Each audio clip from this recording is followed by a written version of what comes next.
The Thunder have found their secret weapon for the NBA playoffs, and it's not Shai Gilgeous-Alexander, Jalen Williams, or Chet Holmgren, but rather Alex Caruso, as he has been the main factor for why the Thunder have been just dominating the Memphis Grizzlies here in round one. He has been doing everything, playing great defense. He's been playing great offense as well. But some stuff that he's doing that doesn't show up in the box score, that doesn't show up as stats, that is truly signifying why the Thunder are going to win the NBA Finals this year and why he is their secret weapon for this playoff run. We're going to break down why, some things that he said that kind of signify why he's going to be the secret weapon, and have a great 2025 postseason here, along with looking at some highlights so I can truly show you guys what I mean by he's the secret weapon here, and he's going to change the whole outcome for the Thunder this postseason. Before we get into all of that, though, quick moment to recognize that around 58% of you guys watching these videos are not yet subscribed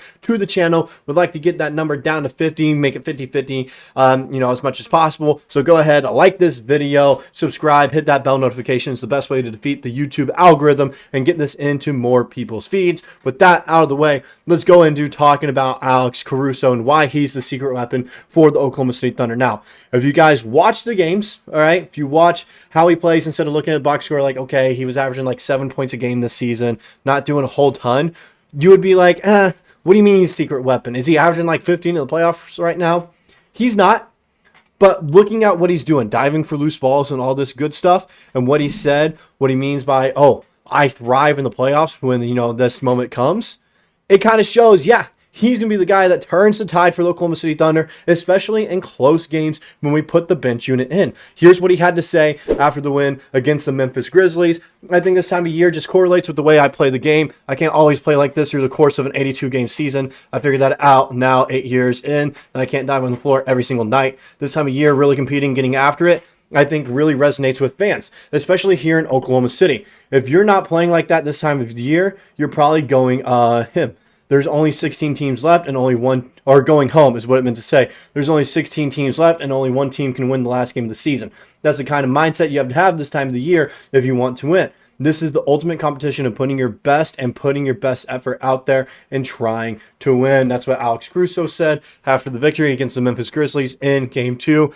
And like I said, that really resonates with the kind of mindset he brings to the squad and reason why this defense has been so great this year.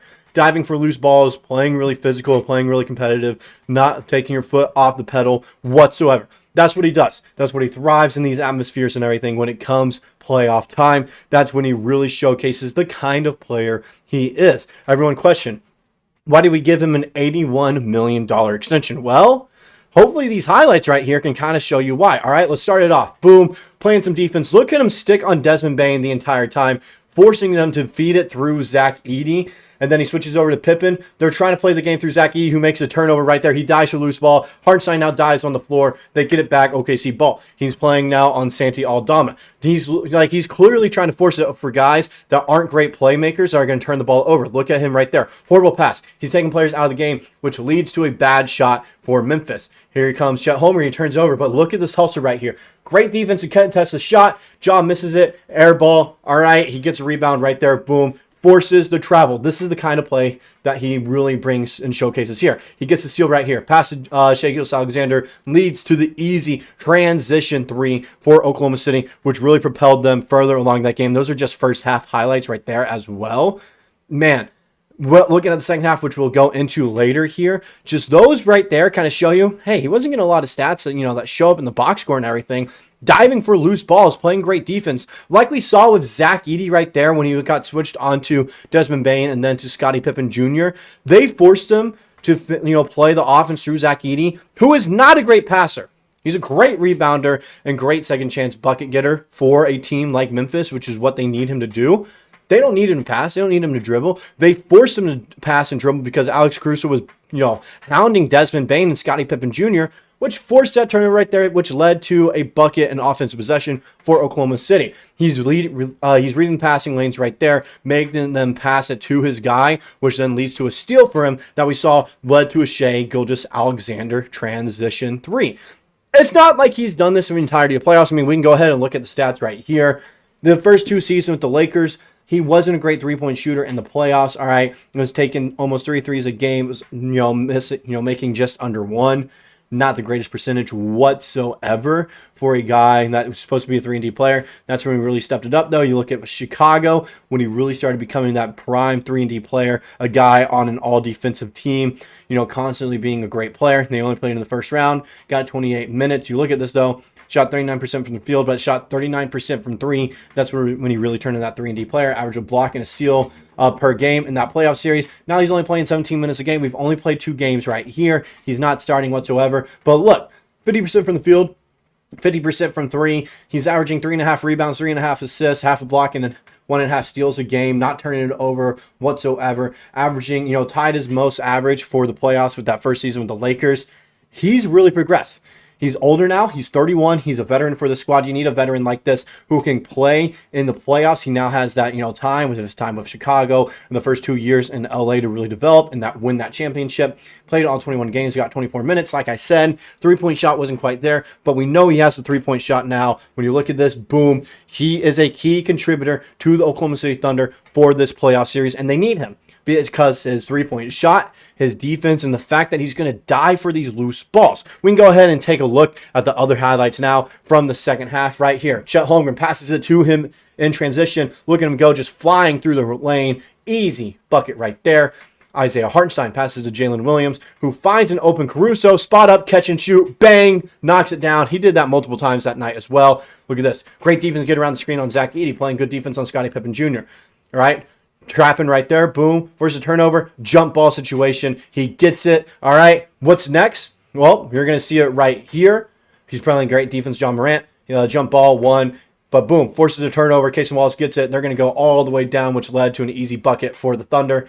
More great defense. John Morant driving in, but he comes in there for the block. Great recovery defense, great help defense. This is a final clip from that game. Here he is playing as the point guard. He's initiating offense, which shows the true experience and veteran leadership he has. Boom, driving in, little ball fake, fade away, gets the shot to go, kind of showcasing that is a pro move, that is a veteran move. That's what you learn from multiple years of playing in the NBA. And that's one of the main reasons he is a secret weapon for the Thunder.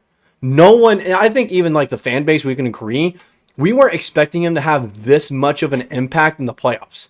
We were expecting to have an impact, be a great defensive player off the bench, diving for loose balls, initiating offense, forcing all these turnovers, all right? Knocking down the three at a 50% clip so far. We'll see if that holds during the rest of the series. I know this has been quite easy against the Grizzlies as a 1 against the 8. We'll see if we can do that against either Clippers or Nuggets next round. However, just what he's been doing has really showcased, like, whoa, if he continues to do this at this rate, he will be the main reason the Thunder win a championship. Shai hasn't been playing all that great. They've been wanting him to get his three-point shot going. Who stepped up in that time? Jalen Williams, Chet Holmgren. Now imagine when Shai comes in, he's scoring all this much. Now you have Alex Caruso being the main guy on defense off the bench, acting as a point guard off the bench as well at times that we saw in that last play of that clip there. It's really turning things around for the Thunder. If they had Caruso last season, and I don't want to, harp on Giddey as some people say I do. I'm not. I love Josh to death. That's why I have his jersey hanging up right here. And this playoff run is for him, in my opinion. But you swap Caruso for Giddey in last year's playoffs, Thunder probably win round 2, and they make it to the conference finals, maybe even the finals. That's all I'm going to say on that matter right there. I'm just saying that's how impactful of a player he is. He does all the little things right. He hustles. He makes championship winning plays. Diving for those loose balls, all right? Getting jump balls, winning jump balls, forcing players to make mistakes and turnovers like he did with Zach Edey, forcing him to initiate the offense right there, eliminating Desmond Bane from the play, leading to a turnover by Zach Edey, which led to a bucket for the Oklahoma City Thunder. It's that stuff. He is the secret weapon, and the Thunder got to keep playing through him when he's coming off the bench. They need him to be the main enforcer on defense, and he needs to keep hitting this three-point shot if they want a chance to win the NBA Finals. That's all I got for this video. Let me know if you guys agree with me in the comment section below about Alex Caruso being the secret weapon here, or is it someone else? Is it a guy like Aaron Wiggins? Is it Isaiah Joe? Or is it a starter like Jalen Williams, how he's been playing? Let me know who you guys think it is personally. I'll see you guys in the next video.